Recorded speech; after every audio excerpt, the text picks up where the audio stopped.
আসসালামু আলাইকুম। সংবাদে আপনাদের সবাইকে স্বাগতম জানাচ্ছি। আমি জান্নাতুল। শুরুতেই সংবাদ শিরোনাম। তীব্র প্রশ্নের মুখে ট্রাম্প। আমেরিকা কিছুটা সার্বভৌমত্ব হারিয়েছে। এবার পারমাণবিক অস্ত্র পরীক্ষার নির্দেশ দিলেন পুতিন। এতক্ষণ শুনছেন সংবাদ শিরোনাম, এখন বিস্তারিত। ব্যাপক শুল্ক প্রয়োগ নিয়ে এক মামলায় সুপ্রিম কোর্টে বুধবার ৫ নভেম্বর তীব্র প্রশ্নের মুখে পড়েছেন মার্কিন প্রেসিডেন্ট ডোনাল্ড ট্রাম্প। এই মামলা প্রেসিডেন্টের এজেন্ডা এবং বিশ্ব অর্থনীতির ওপর বড় প্রভাব ফেলতে পারে বলে মনে করা হচ্ছে। বিচারপতিদের সংখ্যাগরিষ্ঠ অংশ হোয়াইট হাউসের আমদানি শুল্ক আরোপের যুক্তি নিয়ে সন্দেহ প্রকাশ করেছেন, যাদের মধ্যে একাধিক রক্ষণশীলও রয়েছেন। যদিও প্রেসিডেন্টের দাবি, যুক্তরাষ্ট্রের উৎপাদন ভিত্তি পুনরুদ্ধার ও বাণিজ্য ঘাটতি দূর করতে এই শুল্ক প্রয়োজনীয়। একাধিক ক্ষুদ্র ব্যবসা প্রতিষ্ঠান এবং কয়েকটি অঙ্গরাজ্য এই পদক্ষেপগুলোর বিরুদ্ধে চ্যালেঞ্জ জানিয়েছে। তাদের অভিযোগ, প্রেসিডেন্ট তার সাংবিধানিক ক্ষমতার সীমা অতিক্রম করে কার্যত করের সমান এই শুল্ক আরোপ করেছেন। ৯ জনের মধ্যে ৬ জন রক্ষণশীল বিচারপতি নিয়ে পরিচালিত যুক্তরাষ্ট্রের সর্বোচ্চ আদালত সাধারণত বড় কোনো সিদ্ধান্তে পৌঁছাতে কয়েক মাস সময় নেয়। তবে অনেকেই মনে করছেন এই মামলায় আদালত দ্রুত রায় দিতে পারে। একে ট্রাম্প প্রশাসনের প্রেসিডেন্টের ক্ষমতা সম্প্রসারণ প্রচেষ্টার প্রথম বড় পরীক্ষা হিসেবেও দেখা হচ্ছে। তাহলে কি আপনার বক্তব্য এই যে প্রতিটি দেশকেই প্রতিরক্ষা ও শিল্পের জন্য হুমকি বিবেচনা করে শুল্ক আরোপ করতে হয়েছে, যেমন স্পেন, ফ্রান্স? প্রশ্ন করেন বিচারপতি অ্যামি কনি ব্যারেট, যাকে নিয়োগ দিয়েছিলেন খোদ ট্রাম্প। কিছু দেশের ক্ষেত্রে তা বোঝা যায়, কিন্তু আমাকে বোঝান এতগুলো দেশের ওপর পারস্পরিক শুল্ক নীতি প্রয়োগের প্রয়োজন কেন পড়ল? বিলিয়ন ডলারের শুল্ক অর্থ ঝুঁকিতে রয়েছে। যদি ট্রাম্প প্রশাসন মামলায় হেরে যায়, তাহলে সরকারকে সংগৃহীত অর্থের একটি বড় অংশ ফেরত দিতে হতে পারে, যা ব্যারেটের ভাষায় সম্পূর্ণ বিশৃঙ্খল পরিস্থিতি তৈরি করতে পারে। হোয়াইট হাউসের পক্ষ থেকে শুনানিতে অর্থমন্ত্রী স্কট বেসেন্ট, বাণিজ্যমন্ত্রী হাওয়ার্ড লুটনিক এবং মার্কিন বাণিজ্য প্রতিনিধি জ্যানিসন গ্রিয়ার উপস্থিত ছিলেন। হোয়াইট হাউস জানিয়েছে, আদালত যদি তাদের পক্ষে রায় না দেয়, তবে তারা বিকল্প পথ খুঁজবে। হোয়াইট হাউস সবসময় প্ল্যান বি এর জন্য প্রস্তুত থাকে, শুনানির আগে এক বিবৃতিতে বলেন হোয়াইট হাউসের প্রেস সেক্রেটারি ক্যারোলিন লেভিট। দেশ ধ্বংসকারী সংকট নিয়ে বিতর্ক। ১৯৭৭ সালের international emergency economic powers act আইনকে কেন্দ্র করে মামলাটি চলছে, যেখানে জরুরি পরিস্থিতিতে প্রেসিডেন্টকে বাণিজ্য নিয়ন্ত্রণের ক্ষমতা দেয়া হয়েছে।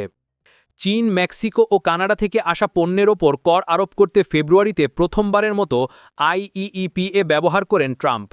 তিনি দাবি করেন, এইসব দেশ থেকে পাচার হয়ে আসা মাদক যুক্তরাষ্ট্রের জন্য এক ধরনের জরুরি অবস্থা সৃষ্টি করেছে।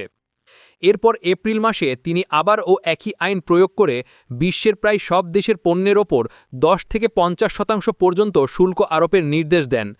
সেই সময় তার যুক্তি ছিল, যুক্তরাষ্ট্রের বাণিজ্য ঘাটতি, অর্থাৎ রপ্তানির তুলনায় আমদানি অনেক বেশি হওয়া, অসাধারণ ও অস্বাভাবিক হুমকি তৈরি করছে। গ্রীষ্মের জুড়ে এই শুল্কগুলো ধীরে ধীরে কার্যকর হয় যখন যুক্তরাষ্ট্র অন্য দেশকে চুক্তি করতে চাপ দিচ্ছিল। ট্রাম্প প্রশাসনের দাবি, বাণিজ্য নিয়ন্ত্রণের ক্ষমতার মধ্যে শুল্ক আরোপের ক্ষমতাও অন্তর্ভুক্ত। তাদের যুক্তি, দেশটি এমন একাধিক দেশ ধ্বংসকারী ও অস্থিতিশীল সংকটের মুখোমুখি যা প্রেসিডেন্টের জরুরি পদক্ষেপকে যৌক্তিক করে তোলে। মামলার পক্ষে যুক্তি উপস্থাপন করে সলিসিটর জেনারেল জন সাওয়ার সতর্ক করেন, যদি আদালত ট্রাম্পের শুল্ক ক্ষমতাকে অবৈধ ঘোষণা করে, তাহলে যুক্তরাষ্ট্র নিষ্ঠুর বাণিজ্য প্রতিশোধের মুখে পড়বে, আর এর ফলে অর্থনৈতিক ও জাতীয় নিরাপত্তার ধ্বংসাত্মক পরিণতি দেখা দিতে পারে। মামলার প্রভাব। বিচারপতিদের প্রশ্নগুলো থেকে বোঝা গেছে, এই মামলায় প্রশাসনের পক্ষে রায় গেলে ভবিষ্যতের জন্য তার সম্ভাব্য প্রভাব নিয়ে তারা গভীরভাবে চিন্তা করছেন। এই যুক্তিটি এমন এক ক্ষমতা হিসেবে ব্যবহৃত হচ্ছে, যা প্রেসিডেন্টকে যে কোনো দেশ থেকে যে কোনো পণ্যের ওপর যে কোনো পরিমাণে এবং অনির্দিষ্ট সময়ের জন্য শুল্ক আরোপ করার সুযোগ দেয়, বলেন প্রধান বিচারপতি জন রবার্টস। মার্কিন সংবিধান অনুযায়ী কর আরোপের ক্ষমতা প্রেসিডেন্টের নয়, বরং কংগ্রেসের হাতে। আদালত সবসময়ই এই ক্ষমতা হস্তান্তরের নির্দিষ্ট সীমা নির্ধারণ করে এসেছে। রক্ষণশীল বিচারপতি নীল গোরসাস প্রশ্ন তোলেন, এই প্রেক্ষাপটে যদি আদালত ট্রাম্পের পক্ষে রায় দেয়, তাহলে বিদেশি বাণিজ্য নিয়ন্ত্রণের সমস্ত দায়িত্ব ত্যাগ করতে কংগ্রেসকে কী বাধা দেবে?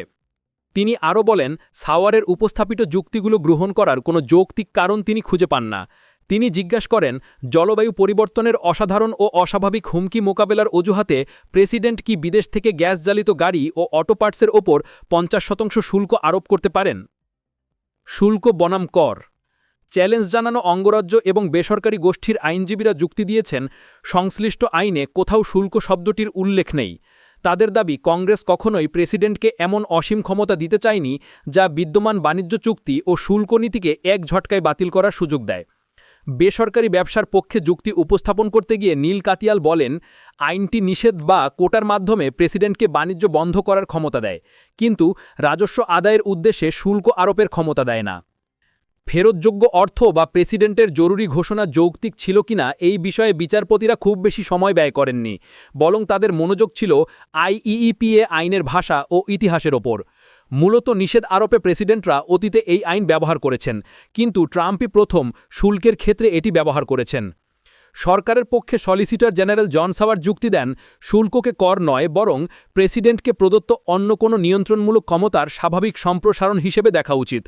তিনি বলেন, আমি যতই বলি কম হবে, এটি একটি নিয়ন্ত্রণমূলক কর, শুল্ক নয়। আরেক পর্যায়ে তিনি যুক্তি দেন, রাজস্ব আদায়ের দিকটি ছিল কেবল ঘটনাক্রমে, যদিও প্রেসিডেন্ট নিজেই শুল্ক কেটে আদায় করা অর্থ নিয়ে প্রায়ই গর্ব প্রকাশ করেছেন। শুল্ক ও করের পার্থক্যটি অনেক বিচারপতির কাছেই একটি বড় প্রশ্ন হয়ে ওঠে। আপনি বলতে চান শুল্ক কর নয়, কিন্তু বাস্তবে সেটাই তো কর, মন্তব্য করেন বিচারপতি সোনিয়া সোটোমায়র। অন্যদিকে কিছু বিচারপতি জাতীয় নিরাপত্তা ও বৈদেশিক নীতির প্রেক্ষিতে সীমা আরোপের যৌক্তিকতা নিয়েও সংশয় প্রকাশ করেন।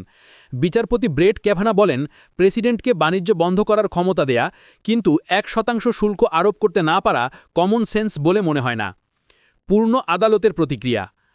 ওয়েলস ফার্গোর বিশ্লেষকদের মতে ইতোমধ্যেই দেওয়া প্রায় $90 বিলিয়ন আমদানি শুল্কে মামলাটির প্রভাব পড়তে পারে, যা চলতি বছরের সেপ্টেম্বর পর্যন্ত যুক্তরাষ্ট্রের মোট শুল্ক আয়ের প্রায় অর্ধেক। ট্রাম্প প্রশাসনের কর্মকর্তারা সতর্ক করেছেন, যদি আদালত জুন পর্যন্ত রায় দিতে দেরি করে তাহলে এই অঙ্ক $1 ট্রিলিয়ন পৌঁছাতে পারে। বুধবার ভরা আদালতে প্রায় 3 ঘণ্টা যুক্তিতর্ক চলেছে, যা বিচারপতিদের বরাদ্দ সময়ের চেয়েও বেশি। সুপ্রিম কোর্টের সংখ্যাগরিষ্ঠ বিচারপতি যদি ট্রাম্পের পক্ষে রায় দেন, তাহলে তা পূর্ববর্তী নিম্ন আদালতের 3টি রায় বাতিল করবে। আদালতের বাইরে সিঁড়িতে বসেছিলেন সারা ওয়েলস ব্যাগসের সিইও ও প্রতিষ্ঠাতা সারা ওয়েলস। আরও কয়েকজন ক্ষুদ্র ব্যবসায়ী শুনানি শুনছিলেন। তার প্রতিষ্ঠানটি স্তন্যপান যন্ত্র এবং অন্যান্য সরঞ্জামের ব্যাগ তৈরি করে, যার বেশিরভাগই বিদেশে উৎপাদিত। এই বছরের শুরুতে প্রতিষ্ঠানটিকে প্রায় $20,000 অপ্রত্যাশিত শুল্ক দিতে হয়েছে। এরপর তারা সরবরাহ চেইন পরিবর্তনের চেষ্টায় পণ্য আমদানি বন্ধ করে দেয়। বর্তমানে কোম্পানিটি মজুদ ফুরিয়ে গেছে, নতুন পণ্যের মান উন্নয়ন স্থগিত করেছে এবং কিছু কর্মীকে ছাঁটাই করতে হয়েছে। তবুও শুনানি শুনে ওয়েলস আশাবাদী। আমার মনে হয়েছে তারা ভালোভাবেই বুঝতে পেরেছেন যে প্রেসিডেন্ট আইইইপিএ আইনের অধীনে যে পরিমাণ ক্ষমতা প্রয়োগ করেছেন তা সীমা অতিক্রম করেছে। আমার বিশ্বাস বিচারপতিরাও উপলব্ধি করছেন যে এই ক্ষমতার লাগাম টানা প্রয়োজন। নিউ ইয়র্ক সিটির মেয়র নির্বাচনে জোহরান মামদানির ঐতিহাসিক জয়ের পর তীব্র প্রতিক্রিয়া জানিয়েছেন মার্কিন প্রেসিডেন্ট ডোনাল্ড ট্রাম্প। বুধবার 5 নভেম্বর মিয়ামিতে এক ভাষণে তিনি বলেন, আমেরিকা কিছুটা সার্বভৌমত্ব হারিয়েছে। ট্রাম্প বলেন, 1 বছর আগে আমেরিকানরা আমাকে নির্বাচিত করে নিজেদের সার্বভৌমত্ব পুনরুদ্ধার করেছিল, কিন্তু গতরাতে নিউ ইয়র্কে আমরা তার কিছুটা হারিয়েছি। তিনি আরও দাবি করেন, যুক্তরাষ্ট্র এখন একটি কঠিন সিদ্ধান্তের মুখোমুখি, কমিউনিজম ও সাধারণ গ্যাংয়ের মধ্যে একটি পছন্দ। ট্রাম্পের ভাষায়, সকল আমেরিকানের সামনে থাকা এই সিদ্ধান্ত এর চেয়ে স্পষ্ট হতে পারে না। আমরা বেছে নিচ্ছি হয় একটি অর্থনৈতিক দুঃস্বপ্ন, নয়তো একটি অর্থনৈতিক অলৌকিকতা। ফ্লোরিডাকে উল্লেখ করে ট্রাম্প বলেন, খুব শিগগিরই ফ্লোরিডা হবে সেই সব মানুষের আশ্রয়স্থল যারা নিউ ইয়র্কের কমিউনিজম থেকে পালিয়ে আসবে।